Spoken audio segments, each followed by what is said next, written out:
Hello viewers, কেমন আছেন সবাই? আশা করি ভালো আছেন। এই মুহূর্তে দেখতে পাচ্ছেন আমাদের মিতু হ্যাচারির পক্ষ থেকে বিভিন্ন জাতের হাঁসের বাচ্চা।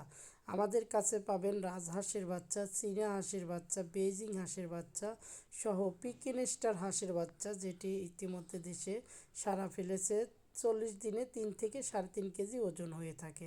সেই সাথে পাবেন বন্ধুরা বিভিন্ন ধরনের মুরগির বাচ্চা, যেমন লেয়ার মুরগি, ব্রয়লার মুরগি, সোনালী মুরগি, ফার্মি মুরগি সহ সকল প্রকার শৌখিন মুরগি, কাদারনাথ, টার্কি, তিতির, চীনা কোয়েল সহ সকল প্রকার হাঁস মুরগির বাচ্চা। তাই আপনারা যারা নিতে চান স্ক্রিনে দেওয়া নাম্বারে সরাসরি ফোন করে চলে আসবেন। আমাদের হ্যাচারি লোকেশন সিরাজগঞ্জ জেলা, উল্লাপাড়া থানা, ইসলামপুর ভূতগাছা। আমরা নিজস্ব প্যারেন্টসের মাধ্যমে বিভিন্ন ধরনের হাঁসের বাচ্চা ফুটিয়ে থাকি। দেখতে পাচ্ছেন বন্ধুরা, এগুলো হচ্ছে ইনকিউবেটরের মাধ্যমে এবং তুষ পদ্ধতির মাধ্যমে বাচ্চা ফুটানো হচ্ছে। ধন্যবাদ সবাইকে, ভালো থাকবেন।